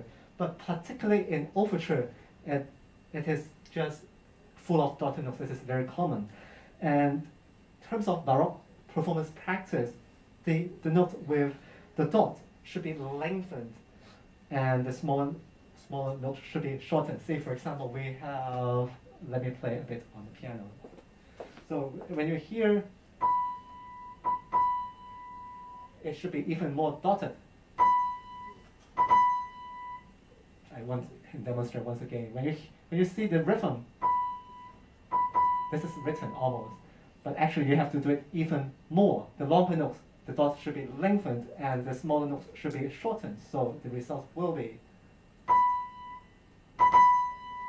So when you play overture in general in Baroque pieces, never play the exact rhythm, and you will be teased by your peers. And in an overture, it is very common to have two kinds of design. First, in this particular overture, it has a bi-parte, which means it starts with a slow section in cut time, and then I have to show you the faster section in the middle.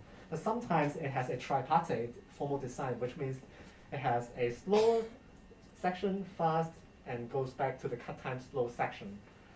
So, but even though here it is indicated with a common time, but actually the harmony always makes the slow section of the overture feels like and sound like in cut time.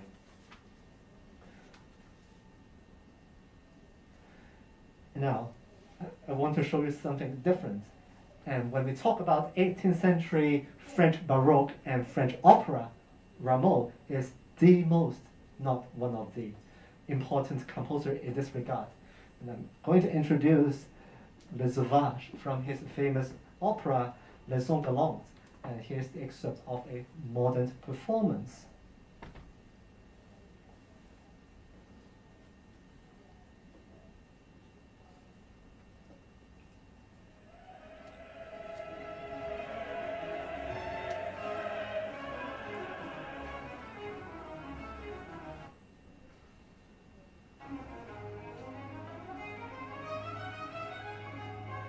Starts here.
So this is such a famous piece, and after the premiere of this opera, there are a lot of transcription with different instrumentations, and for the sake of time, I would only show you one only, which is a transcription by Rameau himself. So he, after the opera, he made a transcription played on the harpsichord, and I will just show you briefly because of the limited time here.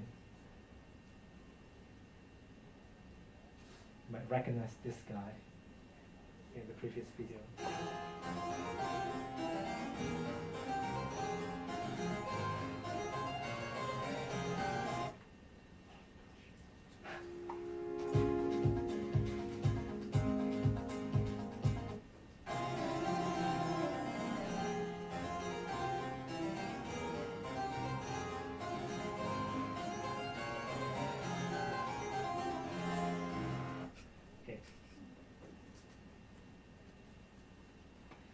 So there are other versions, such as the variation set of the theme played on the harpsichord.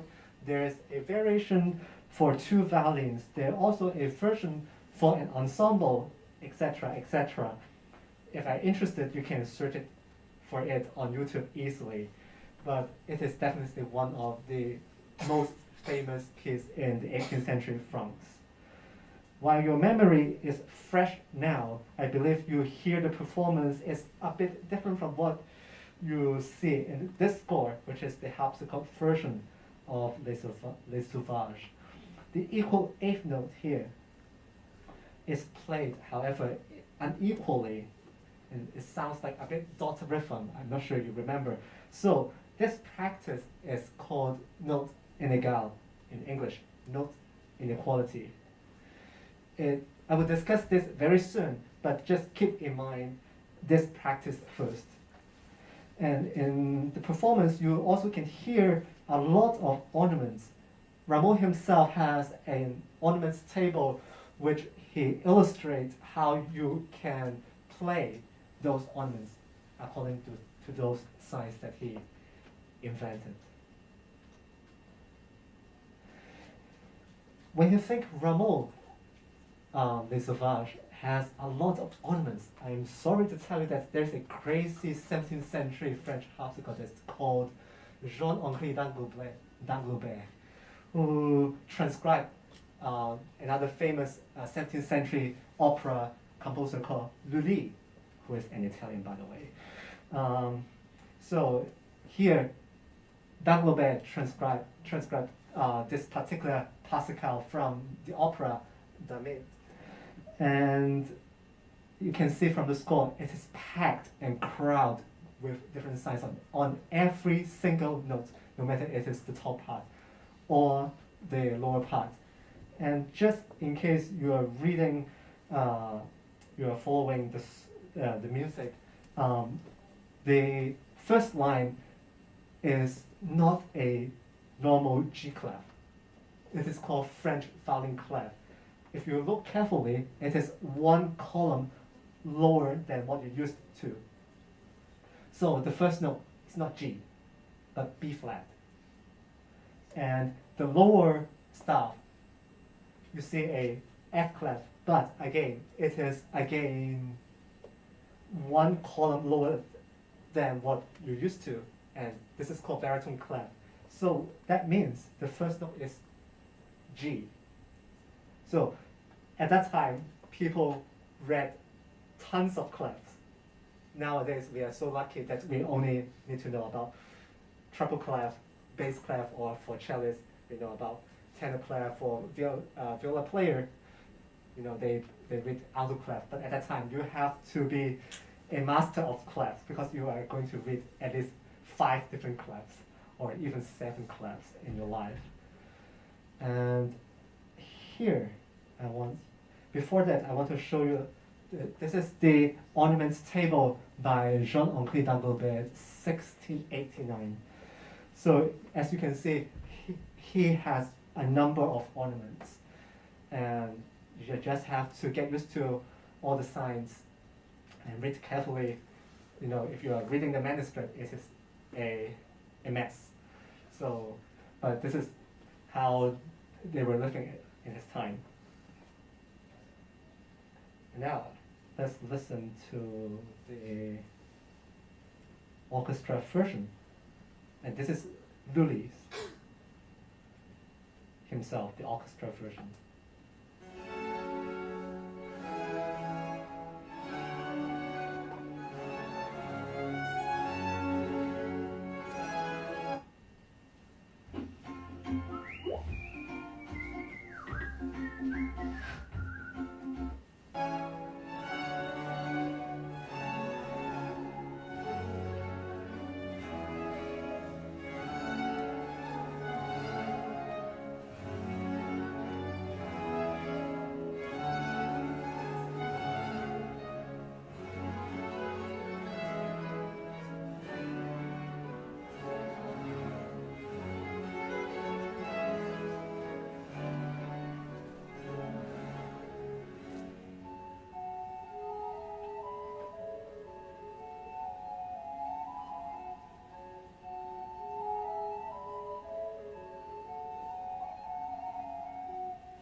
And here is the harpsichord version, and I will show you together with the score, so you will know how dense the ornaments are required to fit in on every single bit.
Okay, sorry to interrupt again, but as you can see, this is really dense. I guess this is one of the most difficult French keyboard piece that I have encountered because of the density of ornaments in every single beat. You have to find a very good tempo, otherwise it's such a mess. So, and now, let's continue.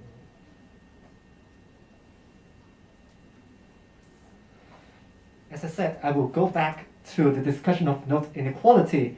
You can hear the above performances, notes written in equal time value are played unequally, long, short. But they are not actually dotted. You can imagine they sound like swinging, lilting that enhances the rhythm, rhythmic movement. But you may ask, is there a rule that governs the usage? I would say there are two elements that help us to decide whether note inequality applies: tempo and character or affect. In a very slow or very fast tempo, note inequality does not work at all. It also ruins the character. In a moderate tempo or in a melancholic and sweet passages, the use of note inequality enhances the character and the flow of the music. Some said that it applies mostly in stepwise motion, which is mostly true, but as you have heard the performance of a sauvage, it contains lots of disjunct motions, but they also apply note inégale at the beginning. So I think the effect is pretty impressive and stylistic as well. So therefore, I still think that tempo and character are the two decisive factors. And finally, we arrived in Germany, which will be a much shorter section. Apart from Bach, I think most of the people are very familiar with this piece, and you must be very annoyed. And that is Pachelbel's Canon in D. But in the manuscript, actually, it is coupled with another movement called the jig. So, but everyone just played the canon and they just left. And actually, before they played the beginning, everyone left. Just to clarify, what is canon? What is canon? And I've heard interesting and wrong understanding what a canon is. They thought that the repeating bass line is the canon. But actually, the canon is the upper three violin parts where they enter in close succession with strict imitation. The repeating eight notes in the bass is a kind of ground bass called Romanesca. It has a name. The bass starts with a descending fourth lead. Everyone knows it. So it has a descending lead and then a stepwise up, and again a fourth lip down, and then up. It continues.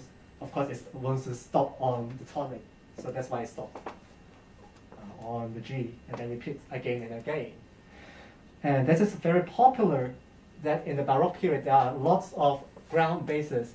A lot of ground basses include the folia, the romanesca, and the descending tetrachord, the bergamasca, giacona, etc.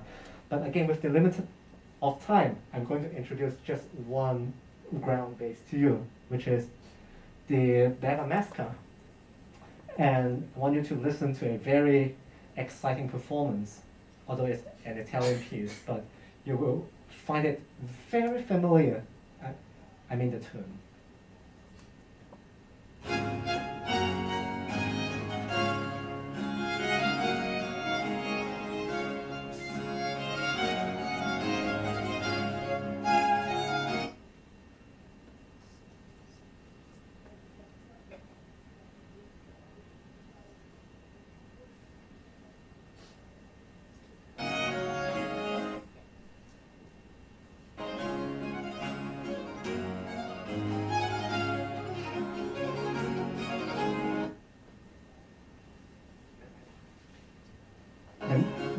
Let me push that back again. Sorry for the technical.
Okay, I hope someone recognized the tune, and it's actually "We Shall Overcome." This is, the tune has its origin actually stems from this ground bass bergamasca.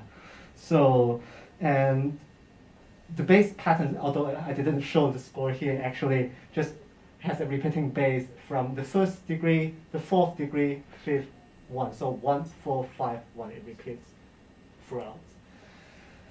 And in the famous Bach Goldberg variation, he used the tune bergamasca in the final variation, the quadlibet. And here is the 30th variation, and the tune recurs in different points of the movement. I will just demonstrate just a bit. So, from the third measure.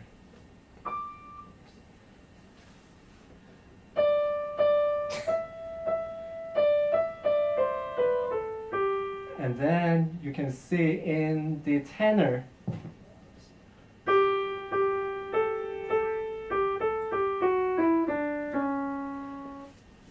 so perhaps someone might not know this genre. So actually, Bach puts at least 3 or 4 melodies together. So this is why he called this movement quadlibet. And at that time, those crazy men can improvise, they can think of a tune, and somehow those themes match with each other and form this genre. And this is the leisure time that the Bach's family would have done at that time. I'm not sure how he can do it, but this is how we know from antidotes. And since we arrived Bach now, let's talk about performance practice issues in performing Bach's music. With the remaining time, I decided to choose two questions that I often heard from my colleagues. First, ornamentation. Sometimes I was asked, Ken, my name is Ken, I've never seen this ornament. Can you tell me what this ornament is? And is this trill from above or from below? Or what is the length of this ornament? Or this ornament is this starting from on the beat or before the beat? Well, these are very good questions. To search for answers, I think we can search it from the ornaments table in Klavierbüchlein for Wilhelm Friedemann Bach, 1720. I think it is a very good start. But does it look familiar to you? It's actually Bach copied the 17th century French harpsichordist Jean-Henri d'Anglebert's ornament table to his son's workbook or exercise book. That means Bach is certainly well informed of French practice and ornaments, even though he has never traveled out of the country in his lifetime. For example, does anyone know what this ornament is, the circled one? Could anyone make a guess? Okay, no one. So I would just say, well, this is actually a very common ornament. It's not marked in the ornaments table, the Wilhelm Friedemann Bach. It does not help, but actually it has a long history since 1600. It is called a slide, in German, der Schleifer. So, how does it work? You have to add two lower neighboring notes before the main notes.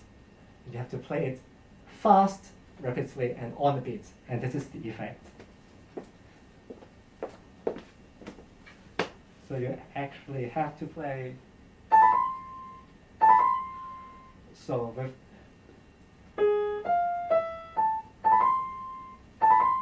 it has to be on the beat, and the accent falls on the first lower neighboring note, not the main note, just to emphasize that. And this is the first version. And by the way, I didn't mention the name of this piece. This is from the Bach's first A minor violin sonata, violin concerto, first movement. And this is the first form of this kind of ornament. For the second type, it's shown with a diagonal line. Sometimes not here, but it's with a similar idea.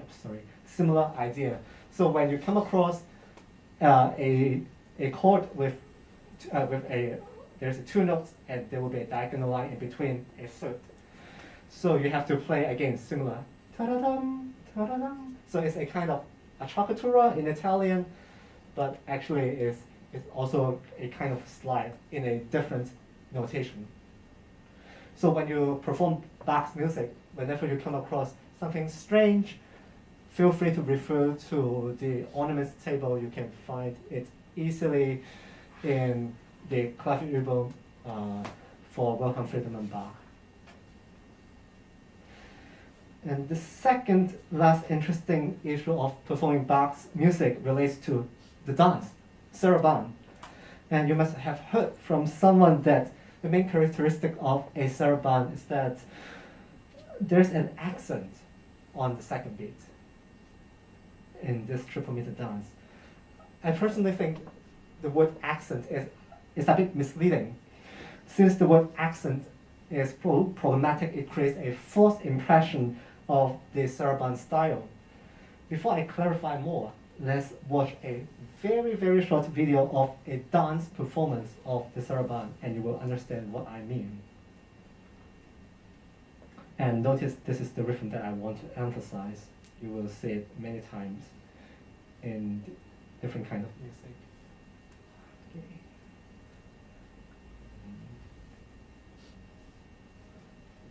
Sure. Yes.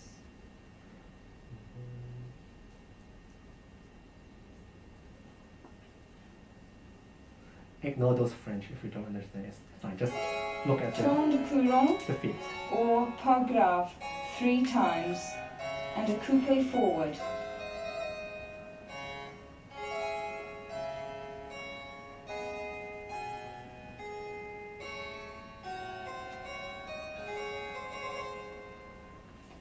Six pas de bourrée, beginning with the right foot. 2, 3.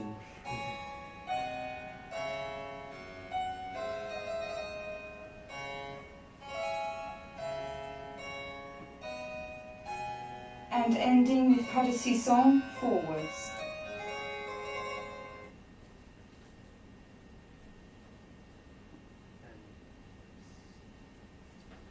And I captioned the important moment. That is the second beat. This is the second beat where he elevates himself. Or sometimes he is poised on the second beat. So actually what I want to try to say is that the word accent makes a lot of people think that you actually have to hit the instrument with a big fat accent on the beat. But actually, as you can see in the video, the dancer instead elevates himself on the second beat, or sometimes he's poised. So he actually runs and then elevates. So you don't actually do this in the dance. The accent word, the word accent implies you have to be hitting down to the ground, but actually the energy is going up. So in this case, I want to clarify that the first beat is still an important beat because it's the down beat of the measure. And I want to emphasize again, it's about this rhythmic movement. The first beat is the down beat, which is important. The second beat is equally important, but with a different kind of energy. It feels like a cushion supporting you. You're elevating. And the third beat is the weakest, of course. It's almost unnoticeable.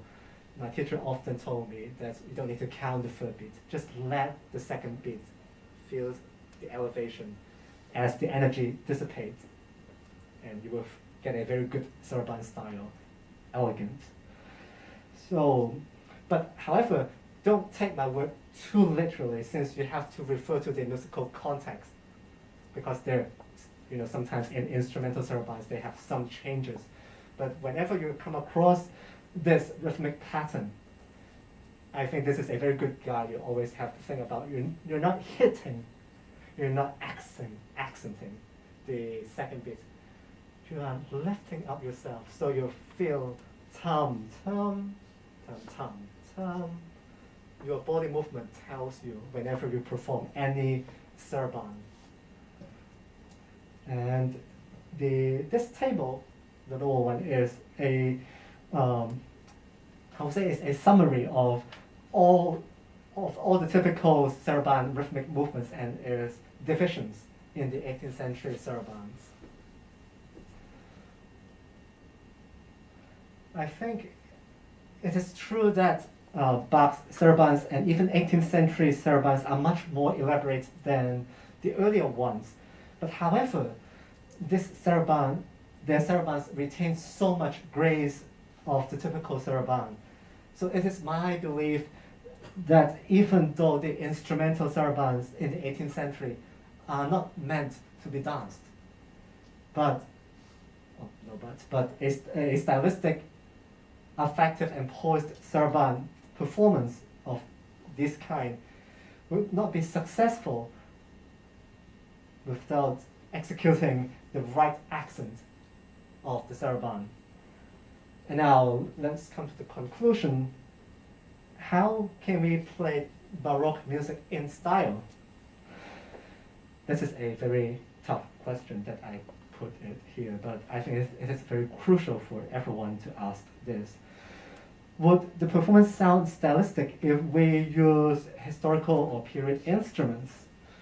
Or if we use a different temperament? Or if we use A415, which means a half tone lower than what we used to now? Or would it be stylistic if we abandoned equal temperament? If we play more trios or add more ornaments into our music, would it sound stylistic? If it's just like the photo suggests, if we put more vibrato, if we use more pedal, if you don't use pedal, you don't use vibrato, would it sound more stylistic?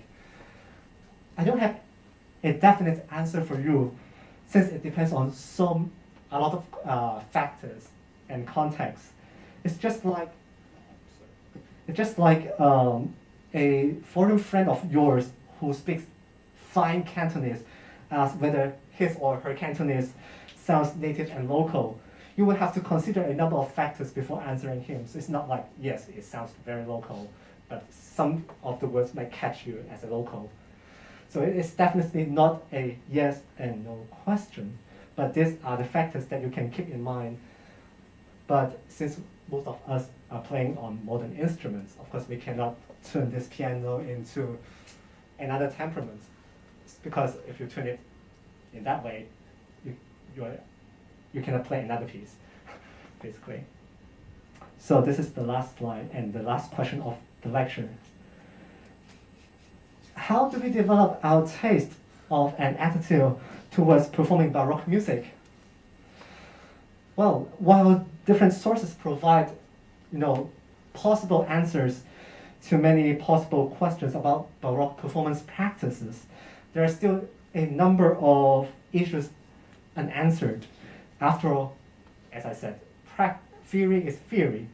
Practice is different from theory. We try to, bridge the gap, but they are still different. And I want to make an analogy with learning to bake or to cook, like this woman. As a beginner, you make reference to cookbook. You follow exactly what the recipe calls for, and like on the list, like the exact amount of ingredients that they are suggesting. So like this old advertisement, the woman follows the TV show step by step and prepares 6 eggs, 2 teaspoons of sugar, and some orange zest. This resembles to those who are interested to Baroque music and starts to reading, treatises and listen to different things. But after all, after you read all these treatises and you try to incorporate in your performance, you might still find it not quite satisfactory enough. And like I guess the woman's attempt of making this cake might be also not successful, since, for example, might be the oven is different from what the recipe calls for, or maybe the size of the eggs is not clearly mentioned. So there are a lot of factors. So with few attempts, you checked out different recipes and you experiment with them. And finally, you develop your own palate and taste, right? And like how much orange zest should I add to the cake? How much sugar should I add or reduced? What kind of eggs should I use instead of, well, maybe American eggs is better, maybe Japanese eggs gives more flavor, etc., etc. I think for music it's similar. You listen to others' performances and you experiment it with different bowings, different articulation, different tempi. And eventually you get the voice, the sound that you have in mind after a long period of research and perhaps experiments and of course practice. And that's all. And I hope this lecture inspires you how you could approach Baroque music, which is, I think, so much fun. Thank you very much.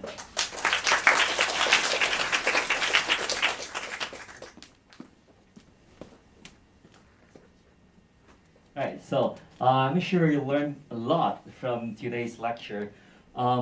We go through Italian, French, and German style, and we talk about the realization of how we listen to some Italian music, and we look at the performance practice in France about the orthodox rhythm, about how we make the notes, the equal value notes unequally, and we also look at the box ornamentation tables and see how he copied from others, by the way. And I think the most important thing is, as Dr. Yang, sorry, I keep saying wrong. Dr. Yang said, how do we explore music as a culture and how do we immerse in a culture, how we look from the painting, read the treatise, attend concerts, listen to masterclass, lectures, and of course how we explore Baroque music, or not just Baroque music, but music from different periods in general, on our own instruments, or even we sing it out or play in orchestra, bands, and ensembles. And this is all how we build up our audio library and how we build up our taste. And more or less how much we apply the performance practice into our performance, since we're not always approaching to the old instruments that we may have. Maybe after this lecture you still play on your modern violin, your modern cello, your modern piano, but still how much we can apply in our performance and how much we can learn from it.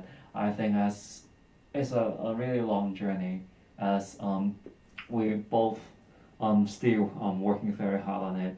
And though I say working very hard on it, but we enjoy, because we have new insights, we find new interpretation and ideas, maybe from the same piece, and sometimes we got a very different way to perform it after maybe just one treatise or a painting or a great lecture today, what Dr. Yang has brought us.